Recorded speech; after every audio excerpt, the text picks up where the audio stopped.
Anytime Nigerians recommend a movie, I'm not watching, because why did I spend 2 hours watching behind the scenes? This movie actually started out strong. I thought, okay, this is different. This might actually be good.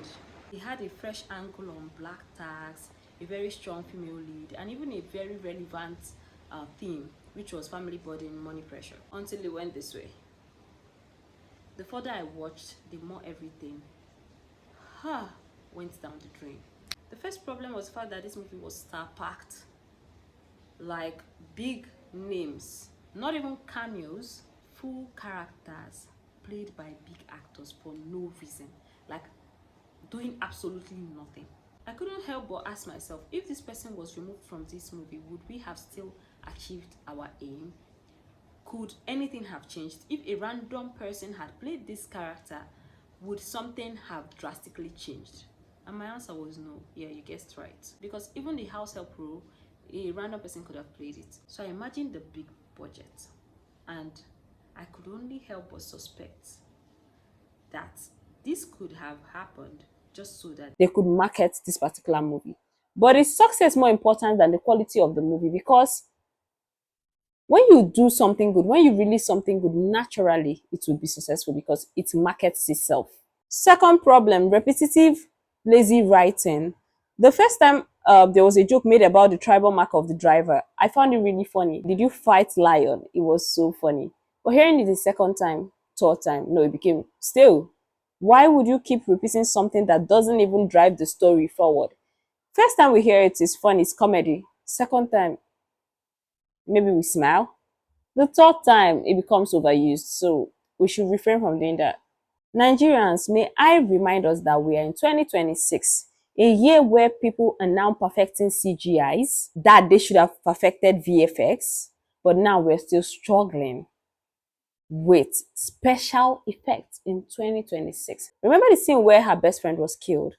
Let's not talk about how unrealistic that scene is, because there's no reason why you would be driving home at night, encounter a fight that has nothing to do with you, recognize nobody, and step down from your car unarmed to go help out in the fight. Except maybe you're like a fighter, professional fighter or something, you're so sure that you could stop the fight. And then this fight was going on without guns. But all of a sudden, someone is angry that you fought and shoots you. Now let's talk about the special effects.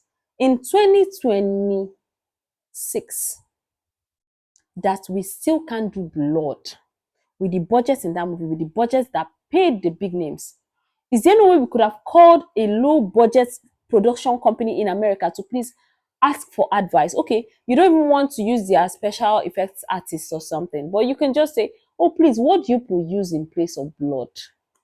How do you make it pop? Like, ask questions, research, because I'm sure it's even online. In 2026, you still cannot successfully do a gunshot wound. In 2026, you still cannot make a gunshot look real. That looked so fake. And I feel so bad because now it's on Netflix and it's just going to show how backward we are. Let's invest in little details. Those are the things that actually matter.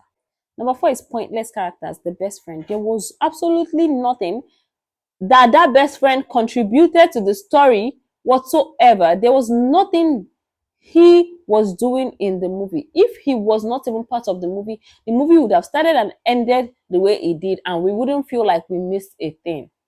So why was he even there? He didn't move the story forward. He didn't create emotional impact. He just existed, then even died. So she's watching the CCTV and she's crying. Is crying the right emotion that she should show? Is she not supposed to be grateful that at then she could distinguish between the bad ones and the good ones? And then she was just crying. And one thing with movies are that you shouldn't force emotions. Sometimes you're shooting this for the audience. So if we're not feeling it, then there's no need to exaggerate it. In fact, it's supposed to make us feel that way, not you. If you start crying before we even know that scene is supposed to be sad, then it wouldn't land. Now, finally getting to the cocoa of the ending failed woefully. This is what annoyed me the most. The whole point of the movie was, oh, let me see who loves me most, or who will take care of my children when I die, and who doesn't love me. And at the end of it all, the sister that was the worst offender, we didn't see what happened to her. I mean, did I watch another behind the scenes? Because the one I watched didn't show what happened to her sister. I felt as if her sister told her, oh, please, I have another engagement, or I cannot make it. No, it seemed as if Auntie Funke said, oh, I have another engagement. I can't be here for this shoot. Oh. Both her and her kids were nowhere to be found. So what was the point of the movie? And I'm hoping that what she told her brother is not what I think it is, because she made a comment. Why not forgive Segilola? Look at me, didn't I forgive everyone? Or something like that. Did she seriously forgive everyone? Because we're confused. If she forgave her sister and the twins, so why, what was the purpose of this movie? And why was it even named behind the scenes? It should have been named The Heart of Jesus. No resolution. The movie had no resolution. The movie had a strong idea, a strong start, big actors. But most times, storytelling is not about how you start. Sometimes it is, but most times it's not mostly about how you start, but mostly how you end it. We that stayed patient, what is our own satisfaction? Even if the ending had implied meanings. I didn't get the implied meaning. So maybe someone in the comments can tell me. I almost forgot. There was also something else that really bothered me. Language. I recently watched a wonderful movie, The Herd, Herd. And I loved how they were so intentional with language. Every major Nigerian language was represented. It made the movie feel real. It made it feel like Nigeria. Compare it to behind the scenes, almost everyone was speaking Yoruba.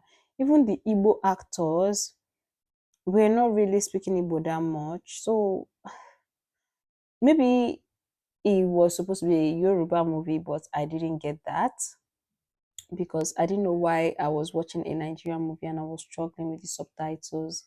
It wasn't like I was watching a Chinese movie or Korean movie that I would know that I am coming prepared, so I should expect a different language. But I would expect at least half of the languages that I would understand, or at least have to watch without reading the meanings. Now, don't get me wrong, there's nothing wrong with using Yoruba, but when a movie is representing Nigeria, let it represent. Because language is not just communication, it's identity, it's immersion. I found it hard putting myself into the movie because I didn't feel like it was one with me, like a Nigerian movie. So that's all I have to say. It was disappointing, and the fact that nobody ever said so. I just kept hearing positive information about this movie. And so when I heard it was coming to Netflix, I was so happy because now I could watch it. And okay. So see you guys next time.